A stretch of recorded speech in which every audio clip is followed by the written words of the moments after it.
अध्याय 46। योशुआ और कालेब।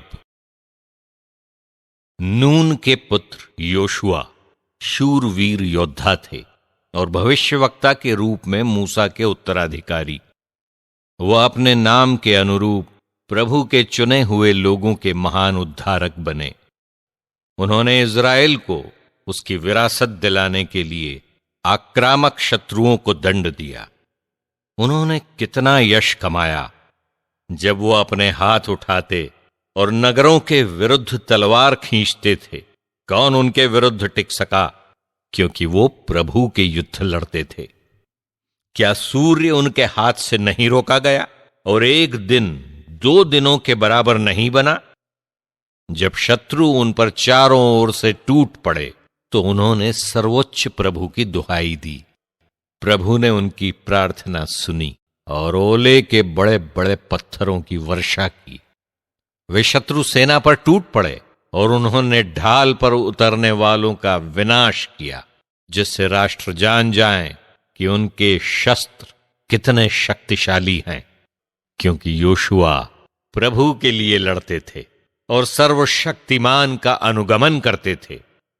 मूसा के दिनों में वो ईमानदार बने रहे और उन्होंने यफुन्ने के पुत्र कालेब के साथ समुदाय का विरोध किया, प्रजा को पाप करने से रोका और उनका दुष्टतापूर्ण भुनभुनाना समाप्त किया।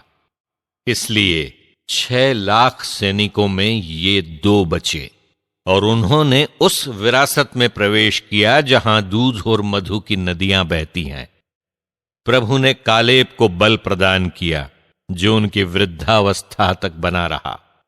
वे पहाड़ी प्रदेश में बस गए, जहां उनके वंशजों को विरासत मिली, जिससे सभी इज़राइली ये जान जाएं कि प्रभु का अनुगमन करना कितना अच्छा है। न्यायकर्ता। प्रत्येक न्यायकर्ता ने नाम कमाया, उनमें एक का भी मन विचलित नहीं हुआ। वे प्रभु से विमुख नहीं हुए। धन्य है उनकी स्मृति, उनकी हड्डियां अपने स्थान पर फिर खिल उठें।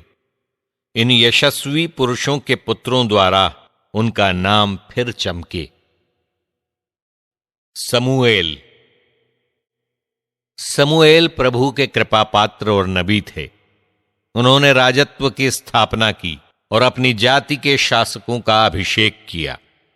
वो प्रभु की संहिता के अनुसार सभा में न्याय करते थे और प्रभु की कृपा दृष्टि याकूब पर बनी रही। वो अपनी ईमानदारी द्वारा सच्चे नबी और अपने शब्दों द्वारा सच्चे दृष्टा प्रमाणित हुए। जब उनके शत्रुओं ने उन पर चारों ओर से आक्रमण किया तो उन्होंने सर्वशक्तिमान प्रभु से प्रार्थना की और उसे दूध पीने वाला मेमना अर्पित किया। प्रभु ने आकाश में मेघ गर्जन उत्पन्न किया और उसकी वाणी का महानाद सुनाई पड़ा। उसने तीरूस के सेनापतियों का और सभी फिलिस्तीनी नेताओं का विनाश किया।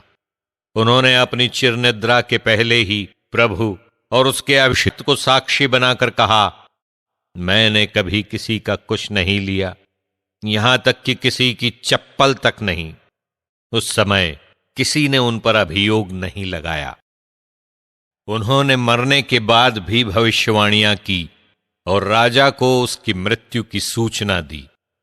उन्होंने प्रजा की दुष्टता दूर करने के लिए पृथ्वी की गोद में से अपनी वाणी सुनाई।